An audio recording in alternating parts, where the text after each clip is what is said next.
The ozone layer is a belt that is composed of the naturally occurring gas ozone. It sits 15 to 30 kilometers above Earth and serves as a shield from the harmful ultraviolet radiation emitted by the sun. During the 80s and 90s, at northern mid-latitudes, the average year-round ozone concentration declined by around 4% per decade. Melanoma is a particularly aggressive type of skin cancer, and its incidences has been increasing steadily since the 70s. Most of the evidence for a causal relationship between solar radiation and malignant melanoma comes from descriptive epidemiological and case control studies. UVR exposure is the main cause of skin cancer. The linkage between melanoma risk and UV exposure is related to several individual factors such as age and length of exposure, behavioral components, gender, ethnic groups, and the biological mechanisms of melanoma induction.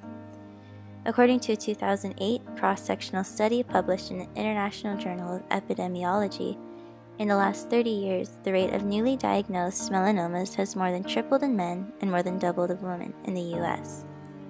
Globally, there were an estimated 211,921 incident cases of cutaneous malignant melanoma, 65,161 deaths, and a total melanoma disease burden of $690,000. They estimate that 345,000 to 621,000 of these values were attributable to UVR exposure. The disease burden is disproportionately carried by fair-skinned European populations. According to a 2013 study by Williamson looking at solar ultraviolet radiation in a changing climate, skin cancer incidence is predicted to increase from the combined effects of aging, higher UV radiation levels until ozone recovery, and past and current sun exposure behavior. According to the World Health Organization, certain areas are more at risk from skin cancer, especially regions near the ozone hole such as Australia, New Zealand, and southern Argentina. According to a study that looked at the international trends and incidences of malignant melanoma, the lifetime risk of CM is highest in New Zealand and Australia, 3.6%, compared to 0.3 to 1.6% in European countries. A recent systematic review of geographical variations and trends worldwide indicated that the BCC incident rates have increased at a similar rate, about 5.5% per year on average, over the last 4 decades in mainland Europe. And if, as many scientists believe, the North Pole begins to see more frequent polar stratospheric clouds in the future, then this would cause severe ozone depletion over Alaska, Canada, and parts of northern Europe. Australia and New Zealand have some of the highest melanoma incidence rates in the world. 2 out of every 3 Australians are expected to be diagnosed with some form of skin cancer before the age of 70.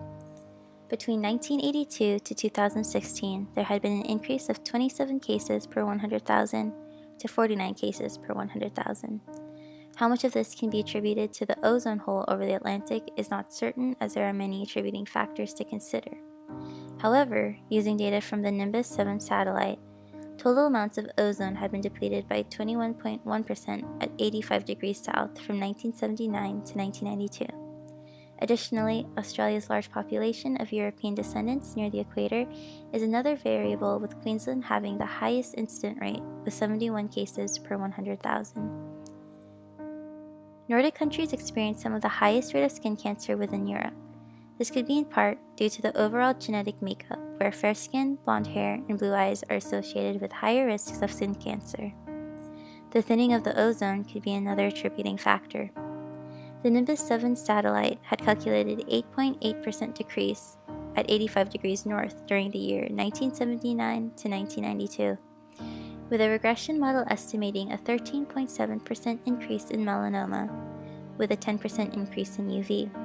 Lastly, differences in higher social status, affluence, and behavioral patterns are to be taken into consideration. Stratospheric ozone protects the Earth's surface from the damage of UV radiation. This recognition that the release of atmospheric pollutants has an impact on human health and ozone molecules has led to the Montreal Protocol. The 1987 International Agreement acts to reduce emissions of pollutants by phasing out the industrial production of chlorofluorocarbons and other harmful substances like halons. It can react with ozone in extremely cold polar stratospheres, and cause destruction to the stratospheric ozone. The Montreal Protocol has drastically curtailed production of various harmful substances.